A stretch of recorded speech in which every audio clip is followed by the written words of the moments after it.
नमस्कार, जीत पॉइंटर में आप सभी का स्वागत है। कैसे हैं आप सभी लोग? देखिए, हमने घटना चक्र के पूर्वावलोकन की सीरीज में पॉलिटी सब्जेक्ट के में संविधान में जो प्रमुख अनुच्छेद थे, तो उसको पढ़ा था भी इससे पहले प्रीवियस वीडियो में, और फिर जो प्रीवियस क्वेश्चन आए हुए थे उसको हमने देखा। आज हम नया अध्याय पढ़ेंगे, संविधान की अनुसूचियाँ। ठीक है, चलिए शुरू करते हैं। संविधान में अनुसूचियाँ।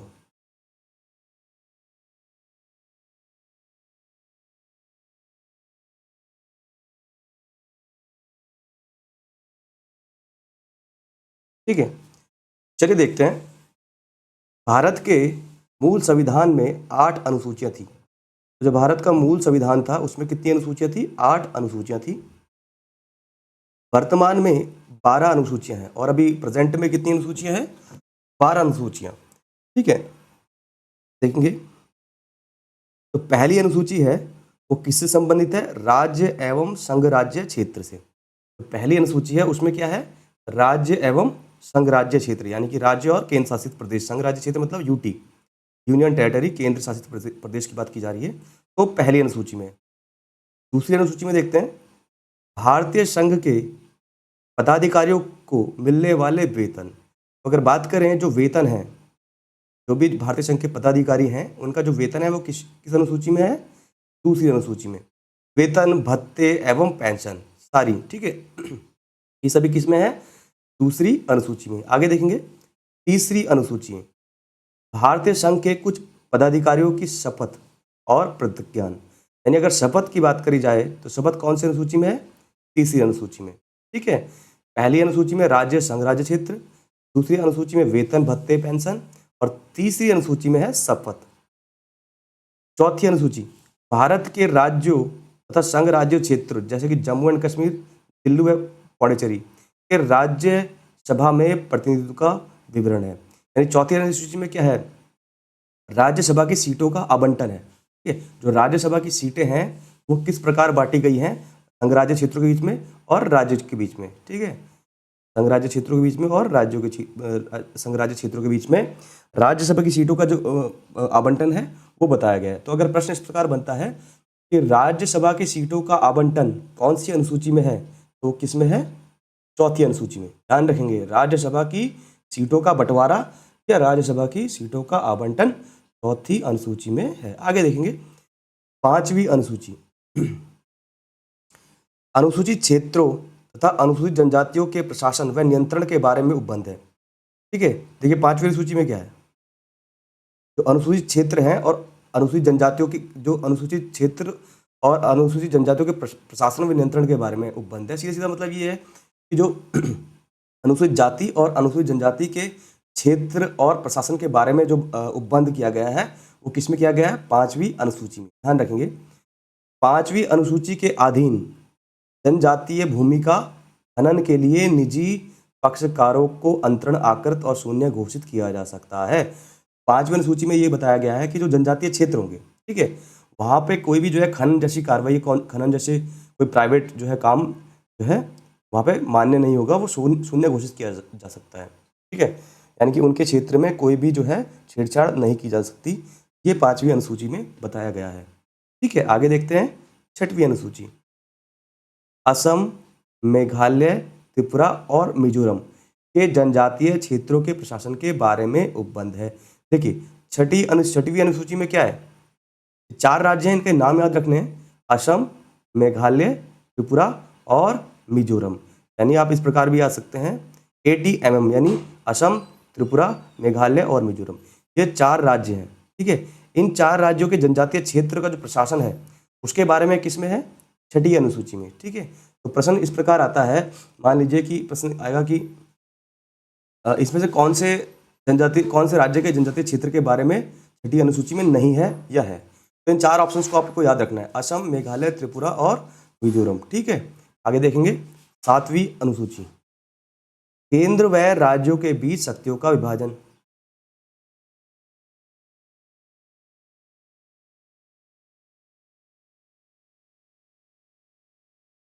ठीक, देखिए 7वीं अनुसूची में क्या है?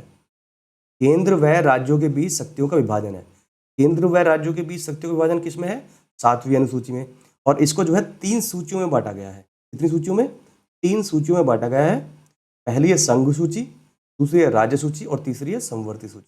ठीक है, 3 सूचियां हैं, संघ सूची, राज्य सूची और समवर्ती सूची। ठीक है, ये हम पहले ही पढ़ चुके हैं। संघ सूची, राज्य सूची और समवर्ती सूची, 3 सूचियां हैं। ठीक है, देखिए संघ सूची में वो विषय आएंगे जिसमें जो है जिसमें कानून बनाने का अधिकार या जिसकी शक्ति किसके पास होगी? केंद्र के पास होगी। और राज्य सूची में वो विषय आएंगे जिसकी शक्ति राज्य के पास होगी। और समवर्ती सूची में वो विषय आते हैं जिसमें दोनों, यानी कि उभयनिष्ठ, यानी कि दोनों केंद्र भी और राज्य भी जो है जिन विषयों में जो है कानून बना सकते हैं, ये शक्तियां दोनों के पास है। ये किस में आती है? समवर्ती सूची में। ठीक है, आगे पढ़ेंगे। संघ सूची में कुल 97 विषय थे। वर्तमान में भी कितने हैं? 98 का उल्लेख है ना। लेकिन अभी जो है संघ सूची में 100 विषय हो चुके हैं पूरे, प्रेजेंट में जो है 100 हो गए हैं। इस पर कानून बनाने का केवल संघ को अधिकार है। ठीक है, राज्य सूची में 66 विषय हैं, वर्तमान में 59 है। ठीक है, जिन पर कानून राज्य द्वारा बनाया जाएगा। समवर्ती सूची में 47 विषय हैं, अब वर्तमान में कितने हैं? 52। ठीक है, ध्यान रखेंगे। जिन पर कानून बनाने का अधिकार संघ तथा राज्य दोनों को है, ये हमने बता दिया आपको पहले। पुलिस, लोक स्वास्थ्य और स्वच्छता, प्रति व्यक्ति कर, गैस, कृषि, रेलवे पुलिस, कारागार, पंचायती राज। ठीक है, पुलिस, लोक स्वास्थ्य एवं स्वच्छता, प्रति व्यक्ति कर, गैस, कृषि, रेलवे पुलिस, कारागार, पंचायती राज एवं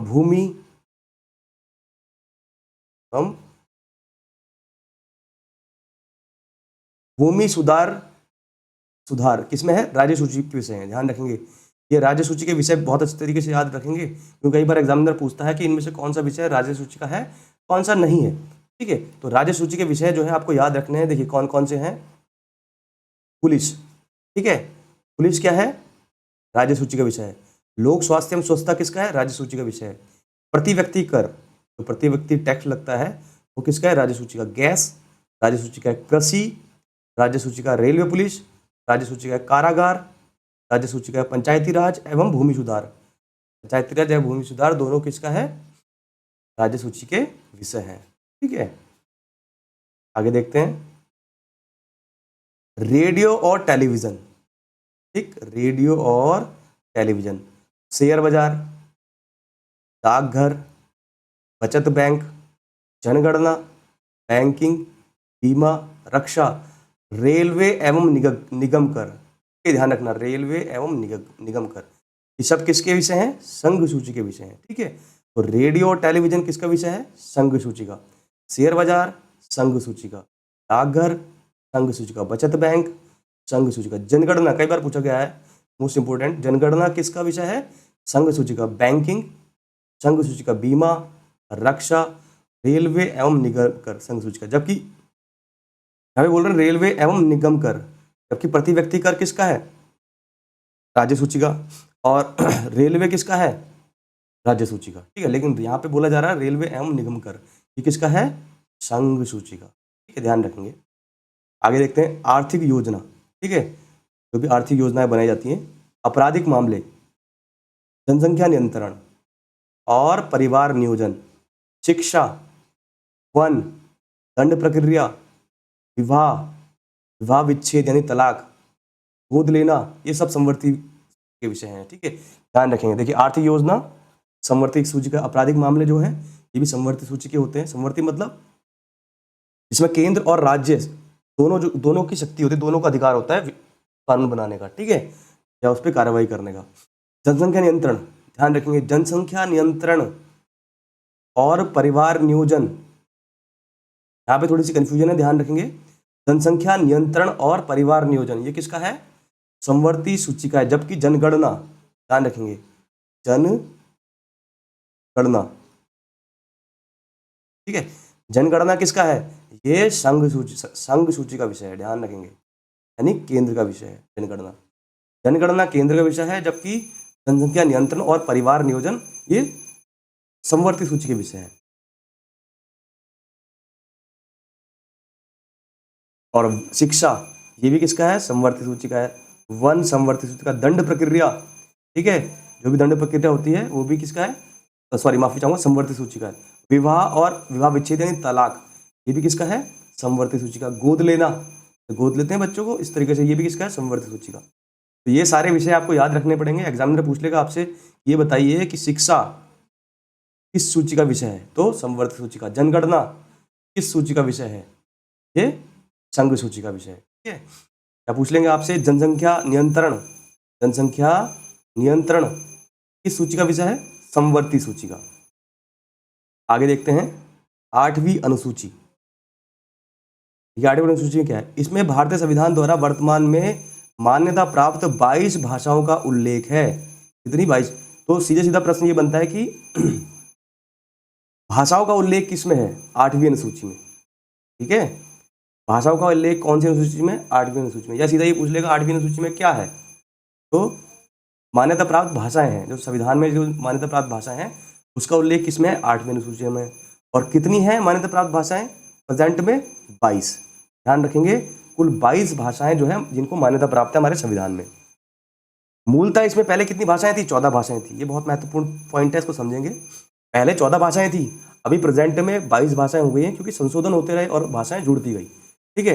पहले 14 भाषाएं थी, अब 22 भाषाएं। अब ये जो आगे क्वेश्चन बनते हैं ये बड़ा ध्यान से देखेंगे, क्योंकि एग्जामिनर इनसे बहुत क्वेश्चन पूछता है, कब कौन सी भाषा जुड़ी। देखिए वर्ष 1967 में, 1967 में सिंधी को 21वें संविधान संशोधन द्वारा जोड़ा गया, ठीक है। देखिए यहाँ पे समझेंगे, पहले 14 भाषाएं थी, कितनी थी, 14।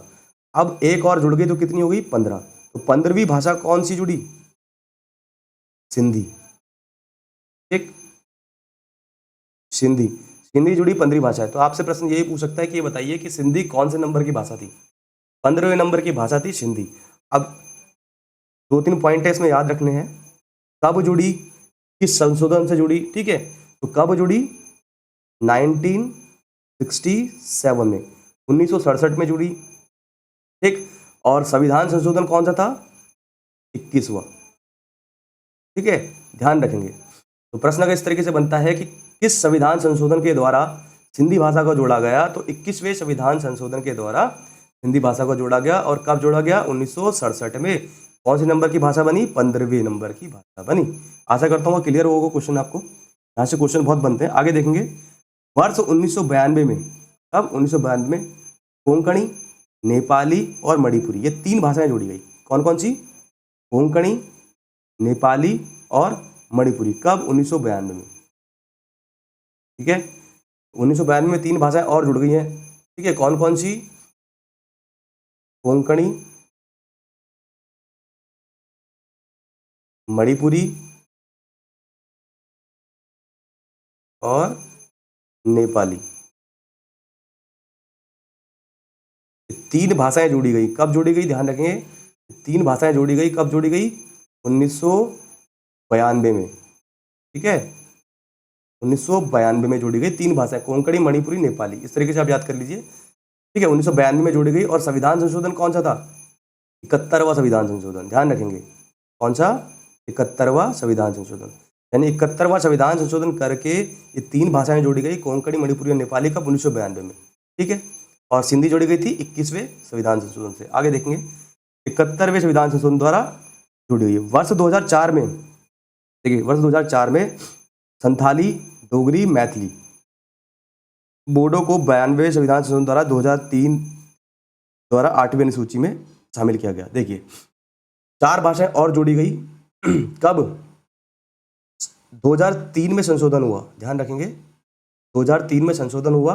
और संशोधन कौन सा था, 92वां संशोधन, ठीक है। 92वें संविधान संशोधन करके 4 भाषाएं जोड़ी गई, बोडो, डोगरी,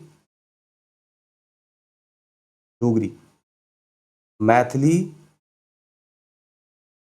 और संथाली, ठीक है। ये 4 भाषाएं जोड़ी गई, बोडो, डोगरी, मैथिली और संथाली। ये 4 भाषाएं जोड़ी गई कब, 2003 में एक संविधान में संशोधन हुआ, 92वां संविधान संशोधन करके 2004 में जोड़ी गई, ठीक है। ये ध्यान रखेंगे, संशोधन हुआ 2003 में और जोड़ी गई 2004 में। कौन कौन सी? बोडो, डोगरी, मैथिली, संताली, यानी 4 भाषाएं जोड़ी गई है, याद रखेंगे। और संविधान संशोधन कौन सा था? 92। इस प्रकार अगर प्रश्न आता है आपसे कि संथाली कौन से संविधान संशोधन से जोड़ी गई, तो 92। या मैथिली 92 संविधान संशोधन से, डोगरी, बोडो 92 संविधान संशोधन। ठीक है, तो मैं एक बार फिर रिवीजन कर देते हैं आपको। देखिए 15वीं भाषा जोड़ी गई सिंधी, कब? 1967 में। कब और कौन से संविधान संशोधन से? 21वें। ठीक, उसके बाद 1992 में 3 भाषाएं जोड़ी गई, कोंकणी, मणिपुरी और नेपाली। संविधान संशोधन कौन सा था? 71वां। फिर उसके बाद 2003 में 92वां संविधान संशोधन करके 4 भाषाएं जोड़ी गई, बोडो, डोगरी, मैथिली और संताली। ध्यान रखेंगे, ठीक है। संविधान संशोधन भी पूछा जाता है, ठीक है, तो ये याद रखेंगे। आगे देखेंगे 9वीं अनुसूची, विशिष्ट अधिनियमों और विनियमों का जो है इसमें विधि मान्यकरण है। हाँ, 9वीं अनुसूची में क्या है? वही है जो भूमि सुधार जो जोड़ा गया था, वो है इसमें, ठीक है।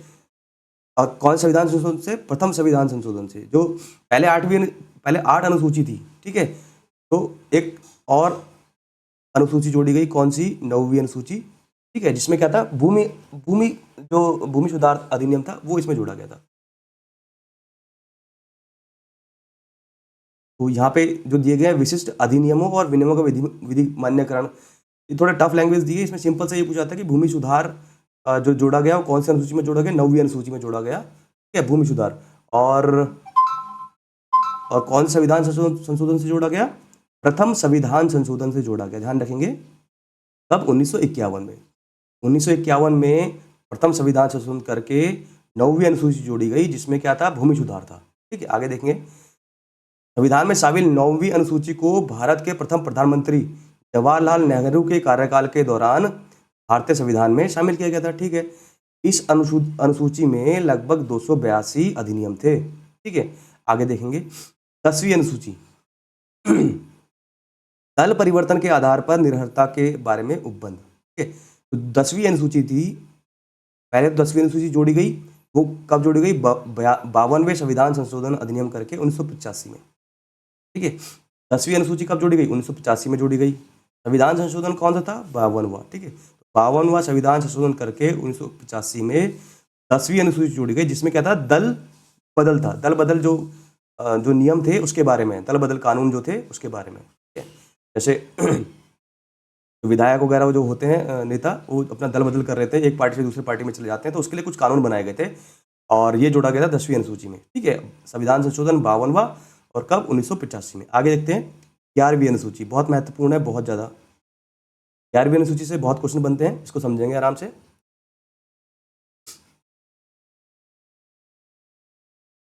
11वीं अनुसूची, ठीक है, पंचायतों के अधिकार, प्राधिकार तथा दायित्व आदि के बारे में उपबंध।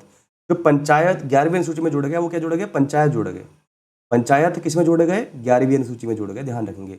और संविधान संशोधन कौन सा था? 73वां संविधान संशोधन, बहुत महत्वपूर्ण है, और कब? 1992 में, ठीक है। तो जो पंचायत व्यवस्था जो जोड़ी गई, वो 73वें संविधान संशोधन से 1992 में जोड़ी गई। कौन सी अनुसूची में? 11वीं अनुसूची में, ठीक है। आगे देखेंगे माफी चाहूंगा। और इस विषय में इसमें कितने विषय हैं? 29 विषय हैं, ठीक है।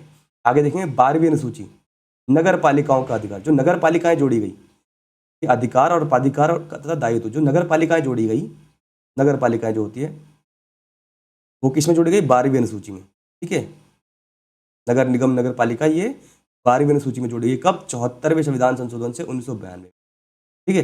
73वें संविधान संशोधन से 11वीं अनुसूची में पंचायतें जोड़ी गई, और 74वें संविधान संशोधन से नगर पालिकाएं जोड़ी गई 12वीं अनुसूची में, ध्यान रखेंगे। इसमें जो शहरी स्थानीय निकाय हैं उसमें 18 विषय थे। अगर प्रश्न जो है एग्जामिनर नगर पालिका ना बोल के सीधा बोल देगा शहरी स्थानीय व्यवस्था, क्या? शहरी स्थानीय व्यवस्था जो है कौन से संविधान संशोधन से जोड़ी गई? 74वें संविधान संशोधन, ध्यान रखेंगे, ठीक है। तो इसमें कुल विषय कितने थे? 18।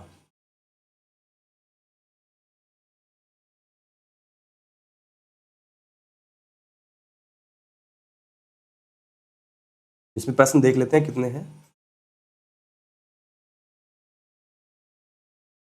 तो आज के लिए इतना ही रखते हैं, ठीक है। तो वीडियो लंबी हो जाएगी। कल हम इसके जो क्वेश्चन आए हैं प्रीवियस ईयर्स के उसको एक्सप्लेन करेंगे। धन्यवाद।